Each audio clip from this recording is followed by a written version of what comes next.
Jésus-Christ est le même hier, aujourd'hui et éternellement. Hébreux 13:8. Lettre circulaire numéro 11, juin 1977. Je vous salue tous cordialement dans le précieux nom de Jésus-Christ par cette parole de Michée 2, 12-13. Je te rassemblerai tout entier, ô Jacob. Je rassemblerai le reste d'Israël. Je les réunirai comme les brebis d'une bergerie, comme le troupeau dans son pâturage. Il y aura un grand bruit d'hommes. Celui qui fera la brèche montera devant eux. Ils feront la brèche, franchiront la porte et en sortiront. Leur roi marchera devant eux, et l'Éternel sera à leur tête. Dans cette lettre circulaire, nous voulons parler plus particulièrement de la révélation du Seigneur à l'égard du peuple d'Israël. Nous avons dans les Saintes Écritures le plan de Dieu concernant aussi bien Israël que l'Église. Déjà, beaucoup de choses ont été dites, écrites et interprétées au sujet d'Israël, et cela d'après la parole prophétique et les épîtres de Paul. Malgré tout, il est nécessaire que nous méditions sur la révélation reçue en rapport avec Israël, car ces derniers temps, nous avons entendu, ici et là, le bruit fait au sujet des 7 tonnerres. Dans Apocalypse 7, 1-8, il est question des 144 000 Israélites qui sont marqués du sceau sur le front. Au chapitre 14, ils nous sont présentés se tenant sur la montagne de Sion avec l'agneau. Entre ces deux chapitres, le ministère des 2 prophètes nous est décrit au chapitre 11. La question que nous voulons poser est celle-ci. Comment le Seigneur se révélera-t-il aux Juifs? Quand regarderont-ils à celui qu'ils ont percé? Quand se lamenteront-ils sur lui comme on se lamente sur un fils unique? Quand est-ce qu'un esprit de grâce et de repentance sera répandu sur eux? Quand reconnaîtront-ils le Messie? Zacharie 12, 10-14. Lors de la première venue de Christ, l'ensemble d'Israël ne reconnut pas son Seigneur. Cependant, à sa deuxième venue, ils le reconnaîtront. Lors de l'ouverture du livre scellé dans Apocalypse 5, nous voyons clairement qu'il y a 2 parties. Celle qui se rapporte à l'Église et celle qui concerne Israël. La proclamation faite à l'occasion de l'ouverture de ce livre disait « Voici, le lion de la tribu de Juda, le rejeton de David, a vaincu pour ouvrir le livre et ses 7 sceaux. » En tant que roi, le Seigneur est le lion de la tribu de Juda. En tant que fils de Dieu, il est l'agneau immolé. Cependant, bien qu'on ait annoncé à Jean un lion, c'est un agneau qu'il vit s'avancer pour prendre le livre de la main droite de celui qui était assis sur le trône. En relation avec l'Église rachetée, Jésus est l'agneau immolé. Et dans ces derniers jours, l'ensemble des mystères concernant l'Église des nations, qui étaient demeurés cachés pendant des siècles, a été révélé lorsque le 7e ange des âges de l'Église a fait retentir sa voix. Quand l'agneau eut pris le livre, les 4 êtres vivants et les 24 anciens se prosternèrent devant l'agneau, tenant chacun une harpe et des coupes d'or remplies de parfums, qui sont les prières des saints. Et ils chantaient un cantique nouveau, en disant « Tu es digne de prendre le livre et d'en ouvrir les sceaux, car tu as été immolé, et tu as racheté pour Dieu par ton sang des hommes de toute tribu, de toute langue, de tout peuple et de toute nation. Apocalypse 5, 8, 9. Il apparaît très clairement qu'il s'agit ici du groupe de ceux qui ont été rachetés d'entre toutes les nations païennes. Lorsque, dans un contexte déterminé, les 24 anciens et les 4 êtres vivants nous sont montrés, c'est qu'il s'agit de l'Église et non pas d'Israël. Il nous est dit que les prières des saints furent présentées comme un parfum, et nous retrouvons cette même pensée exprimée au chapitre 8. La fumée des parfums monta, avec les prières des saints, de la main de l'ange devant Dieu. Puisque notre intention est de nous occuper principalement de ce qui concerne Israël, lisons Apocalypse 10, 1. Je vis un autre ange puissant qui descendait du ciel, enveloppé d'une nuée. Au-dessus de sa tête était l'arc-en-ciel, et son visage était comme le soleil, et ses pieds comme des colonnes de feu. Cette description se rapporte uniquement au Seigneur, tel qu'il s'est depuis toujours révélé à son peuple, c'est-à-dire comme l'ange de l'Alliance. Lisons ce qu'en dit Actes 7, 38. C'est lui qui, lors de l'assemblée au désert, était avec l'ange qui lui parlait sur la montagne. Déjà auparavant, Dieu apparut à Moïse comme étant l'ange du Seigneur, Exode 3. Et le prophète Malachie, en parlant de la venue du Seigneur, dit au chapitre 3 qu'il sera l'ange messager de l'Alliance. Jamais cette expression n'est utilisée en relation avec l'Église, mais elle est toujours en relation avec Israël. Lisons plus loin, dans Apocalypse 10, 2, 3. Il tenait dans sa main un petit livre ouvert. Il posa son pied droit sur la mer et son pied gauche sur la terre. Et il cria d'une voix forte, comme rugit un lion. Quand il cria, les 7 tonnerres firent entendre leur voix. Au cours de cet événement, nous voyons le Seigneur présenter ses justes prétentions de propriétaire original de cette terre. Et cela a lieu avant que son règne de 1000 ans ne commence. Après avoir posé l'un de ses pieds sur la terre et l'autre sur la mer, il crie d'une voix forte, comme rugit un lion. Rappelons-nous que, lorsque le diable tentait le Seigneur Jésus, il lui montra tous les royaumes du monde, en lui disant « Je te donnerai toutes ces choses, si tu te prosternes et m'adores. » Le Seigneur savait cependant très bien que viendrait le temps où il serait roi sur toute la terre, mais il fallait que soit premièrement versé le prix du rachat, par son sang répandu. Le diable est encore le prince de ce monde. Lors de la chute de l'homme, il a employé le serpent pour introduire sa semence, celle qui est sous son influence directe. Dès lors, 2 lignées se perpétuent sur la terre, et c'est pourquoi le Seigneur déclare au serpent dans Genèse 3, 15 « Je mettrai inimitié entre toi et la femme, entre ta postérité et sa postérité.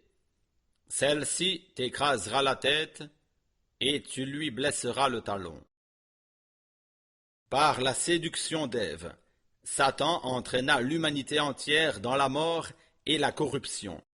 Cependant, par la naissance de Jésus-Christ, d'une vierge, Dieu a planté sur cette terre une semence divine. Le serpent blessa Christ au talon, mais Jésus-Christ lui écrasa la tête et le dépouilla de l'aiguillon de la mort. Jésus-Christ est le premier-né entre beaucoup de frères, et de même que tous meurent en Adam, nous sommes engendrés à la vie éternelle par la foi en Christ. C'est sur cette terre que la chute s'est produite, et c'est là que le diable a exercé son règne. C'est sur cette terre que Christ a payé le prix, et à la fin, c'est sur cette terre que sera manifestée sa victoire sur toutes les puissances de l'ennemi. Jésus-Christ exercera sa royauté sur cette terre. Dans Apocalypse 10, le Seigneur pose ses pieds sur la terre et sur la mer en tant qu'ange de l'Alliance. Par cet acte, tout est dit, car il est le propriétaire légal, et il fait valoir ses droits sur la création entière. C'est après cela que les 7 tonnerres font entendre leur voix. Mais ce qu'ils ont dit ne devait pas être écrit.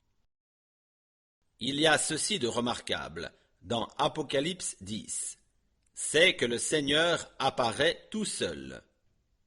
Ni l'épouse, ni les armées célestes, ni les 24 anciens, ni les 4 êtres vivants ne sont présents. Ceci est comparable à la manière de faire de Joseph, qui était un type de Christ, et qui fit sortir tout le monde, pour demeurer seul, lorsqu'il se fit connaître à ses frères. Si Dieu avait voulu que soit prêché ce qu'ont dit les tonnerres, il aurait fait en sorte que cela soit écrit dans la parole. À nous, le Seigneur adresse uniquement cette invitation, qui est une exhortation. Heureux celui qui lit et ceux qui entendent les paroles de la prophétie et qui gardent les choses qui y sont écrites, car le temps est proche. Il y a des choses qui arriveront sans qu'il n'en ait jamais rien été écrit, ni que l'on ait rien prêché à ce sujet. Ainsi, par exemple, dans Matthieu 27, il est question de la résurrection de beaucoup de saints, et cela sans que personne, ni le Seigneur, ni ses disciples, aient jamais prêché à ce sujet. Plus tard, l'événement fut simplement relaté tel qu'il s'était accompli. Lisons Matthieu 27, 51-52. Et voici, le voile du temple se déchira en deux, depuis le haut jusqu'en bas. La terre trembla, les rochers se fendirent, les sépulcres s'ouvrirent, et plusieurs corps des saints qui étaient morts ressuscitèrent. Nous avons seulement reçu l'ordre de prêcher la parole écrite, mais le Seigneur notre Dieu a réservé à sa puissance souveraine de faire arriver certaines choses qui n'ont jamais été prêchées. C'est le cas également pour ce que les 7 tonnerres d'Apocalypse 10 ont dit. Et l'ange que je voyais debout sur la mer et sur la terre leva sa main droite vers le ciel et jura par celui qui vit au siècle des siècles, qui a créé le ciel et les choses qui y sont, la terre et les choses qui y sont, et la mer et les choses qui y sont, qu'il n'y aurait plus de dents. Apocalypse 10, 5, 6. Le prophète Daniel parle du même événement et il témoigne que l'ange leva sa main droite et sa main gauche vers les cieux et qu'il jura par celui qui vit au siècle des siècles. L'un dit à l'homme vêtu de lin, qui se tenait au-dessus des eaux du fleuve, « Quand sera la fin de ces prodiges ?» Et j'entendis l'homme vêtu de lin, qui se tenait au-dessus des eaux du fleuve, il leva vers les cieux sa main droite et sa main gauche, et il jura par celui qui vit éternellement que ce sera pour un temps, des temps et la moitié d'un temps, et que toutes ces choses finiront quand la force du peuple saint sera entièrement brisée. Cela ne peut être dit plus clairement. Dès le moment où l'ange jurera par celui qui vit au siècle des siècles, il y aura exactement 3 ans et demi jusqu'à la fin. Daniel dit que l'ange leva les 2 mains vers le ciel, et dans Apocalypse 10, nous voyons l'ange tenir dans une main le livre ouvert, et lever son autre main vers le ciel. Cela ne peut être exposé plus parfaitement. L'expression « un temps »,« des temps » et la moitié d'un temps représente exactement les 3 ans et demi attribués au peuple d'Israël après l'enlèvement de l'Église. C'est le temps pendant lequel s'exerce le ministère des 2 témoins d'Apocalypse 11. Dans Apocalypse 10, 8 à 11, Jean entendit une voix lui dire « Va, prends le petit livre ouvert dans la main de l'ange qui se tient debout sur la mer et sur la terre. Prends-le et avale-le. Il sera amer à tes entrailles, mais dans ta bouche, il sera doux comme du miel. » Plus loin, il lui fut encore dit « Il faut que tu prophétises de nouveau sur beaucoup de peuples, de nations, de langues et de rois. » Au chapitre 11, il est écrit que les 2 prophètes prophétiseront exactement 3 ans et demi. Ils recevront de Dieu l'autorité absolue pour prononcer en son nom ce qui devra arriver. Retenons bien cela, c'est que dans Apocalypse 10, le Seigneur descend sur cette terre comme l'ange de l'Alliance. Il est certain que cela ne peut arriver qu'après l'enlèvement de l'épouse Église, car auparavant, il faut que le nombre complet des nations soit entré dans l'Église. Le Seigneur tient alors dans sa main le livre ouvert, et, après avoir posé ses pieds sur la terre et la mer, il lève sa main droite vers le ciel et jure, par celui qui vit au siècle des siècles, qu'il n'y aurait plus de temps. Le prophète Daniel confirme le même événement. Et le même laps de temps est mentionné, quand il est dit que la sainte ville sera foulée aux pieds par les nations. Lisons cela dans Apocalypse 11, 2. Mais le parvis extérieur du temple, laisse-le en dehors, et ne le mesure pas, car il a été donné aux nations, et elles fouleront aux pieds la ville sainte pendant 42 mois. Dans Luc 21, 24, il est dit « Et Jérusalem sera foulée aux pieds par les nations, jusqu'à ce que les temps des nations soient accomplis. » L'événement d'Apocalypse 10 parle par lui-même. Et il y a aussi pleine clarté sur le verset 7 si on le laisse dans le contexte auquel il appartient. Mais qu'au jour de la voix du 7e ange, quand il sonnera de la trompette, le mystère de Dieu s'accomplirait, comme il l'a annoncé à ses serviteurs les prophètes. Frère Branham se rapporte souvent au verset 7, et chaque fois qu'il en parle, en rapport avec son ministère, il parle des mystères de Dieu. Par opposition au mystère de Dieu singulier, duquel il est effectivement parlé au verset 7. Nous devons prendre garde au fait que les passages bibliques prophétiques peuvent avoir un double emploi. En tant que dernier messager de l'âge de l'Église de Laodicée, Frère Branham a accompli son ministère en vertu d'un ordre divin, et nous reconnaissons que, par ce ministère, tous les mystères demeurés cachés dans les âges précédents ont été publiés et révélés.